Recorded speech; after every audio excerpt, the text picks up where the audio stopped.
नमस्कार, मैं अमित ओझा और आप देख रहे हैं भारत का।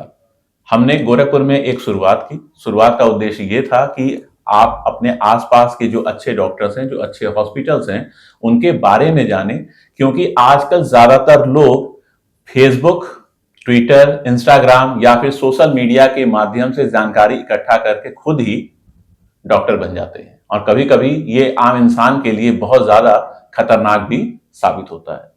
इस क्रम में अभी हम मौजूद हैं गोरखपुर में डॉक्टर उत्कर्ष श्रीवास्तव के साथ, जो डीएनबी हैं, प्लास्टिक सर्जरी करते हैं, और इनसे हम जानेंगे कुछ सवालों के जवाब जो आज की डेट में सबसे ज्यादा जरूरी है।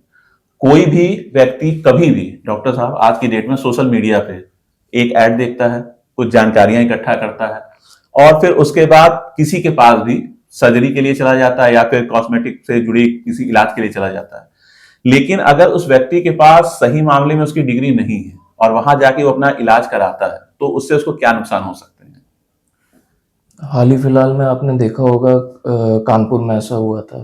हेयर ट्रांसप्लांट वाले पेशेंट्स की न्यूज़ आई थी, जिसमें डेंटिस्ट हेयर ट्रांसप्लांट कर रहे थे, जो कि हमारे नेशनल बोर्ड के अकॉर्डिंग अलाउड नहीं है। अगर मैं सिर्फ हेयर ट्रांसप्लांट का बात करूं तो सिर्फ प्लास्टिक सर्जन्स और डर्मेटोलॉजिस्ट ही कर सकते हैं, बट ये अवेयरनेस जनरल पब्लिक में नहीं है। वो गूगल पे जाते हैं, रिव्यू देखते हैं। देखिए, रिव्यू कोई भी पोस्ट कर सकता है, इंस्टाग्राम की रील भी कोई भी बना सकता है। तो अगर किसी को जेन्युइनली ट्रैक करना है या वेरीफाई करना है कि जिस डॉक्टर के पास वो अपना इलाज करवाने के लिए जा रहे हैं वो जेन्युइन है कि नहीं, तो मैं उत्तर प्रदेश की बात करता हूँ। इसके कई तरीके हैं। एक तो आपका नेशनल मेडिकल कमीशन का एक पोर्टल है, ऑनलाइन वेबसाइट, उस पर जाके डॉक्टर का नाम डाल के चेक किया जा सकता है।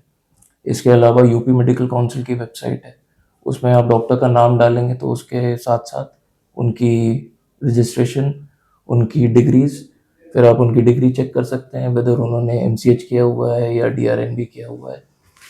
इसके अलावा वो डॉक्टर किस हॉस्पिटल के साथ एफिलिएटेड है वो भी बहुत मैटर करता है, क्योंकि कोई बड़ा हॉस्पिटल बिना डिग्रीज को क्रॉस चेक किए हुए उस पर्टिकुलर सर्जन को कभी हायर नहीं करेगा। इसके अलावा प्रोफेशनल मेंबरशिप्स होती हैं, जैसे कि प्लास्टिक सर्जरी में association of plastic surgeons of India का एक मेंबरशिप होता है, उनके पोर्टल पे जाकर भी आप वेरीफाई कर सकते हैं ये सब चीज़ें। आपने इसमें कितना समय गुजारा होगा प्लास्टिक सर्जरी में? प्लास्टिक सर्जन बनने का सफर आप पूछ रहे हैं, तो मेरे को तो 18 ईयर्स लग गए बनने में। 18 ईयर्स, मतलब अगर हिंदी में कहें तो 18 साल लग गए। तो 18 साल में आपने इतना कुछ सीखा है। और जो लोग अगर 18 मिनट में जो फेसबुक या कहीं पे भी सोशल मीडिया पे जो जानकारी देते हैं, वो जानकारी क्या वाकई इतनी ट्रस्टवर्दी होती है कि उस पर इंसान जो है भरोसा करके उन ट्रीटमेंट को अगर ले तो उसको कोई साइड इफेक्ट नहीं हो सकता है, या त्वचा संबंधी उसको कोई बीमारी नहीं हो सकती है? नहीं, बहुत रिस्की है वो। ब्लाइंडली कभी भी कोई चीज़ ऑनलाइन देख के कभी भी फॉलो नहीं करनी चाहिए। हर किसी का स्किन भगवान ने अलग बनाया है। कोई चीज़ ऐसी हो सकती है जो मेरे को रिएक्ट ना करे, वो आपके लिए एलर्जिक हो। और एलर्जिक रिएक्शन सिर्फ यही नहीं है कि एक सिंपल दांत खात खुजली जैसा होगा, उसमें जान भी जा सकती है अगर सही टाइम पे। तो एक तरीके से हम ये भी कह सकते हैं कि जैसे जब हम अखबार पढ़ते हैं तो अखबार में ज्यादातर राशिफल आता है जी, लेकिन राशिफल जो आता है, जो 12 राशियां होती हैं, 12 राशियों का राशिफल एक कॉमन लिखा होता है। और ये जरूरी नहीं है कि जन्म तिथि के हिसाब से सबका अलग अलग होता है, लेकिन अगर एक जनरल एक राशिफल लिखा होता है कि मेष राशि के साथ ऐसा होना है, सिंह राशि के साथ ऐसा होना है, तुला के साथ ऐसा होना है, लेकिन रियल लाइफ में वैसा नहीं होता है, क्योंकि सबकी जन्म तिथि अलग अलग होती है। उसी तरीके से फेसबुक पे अगर मान लीजिए कि कोई देख रहा है, या सोशल मीडिया या किसी भी अन्य प्लेटफॉर्म पे देख रहा है, तो वो जो एडवाइस करते हैं वो एक रूटीन, मतलब एक जनरल जो है बताते हैं कि भाई ये आप करेंगे तो ऐसा हो सकता है जी।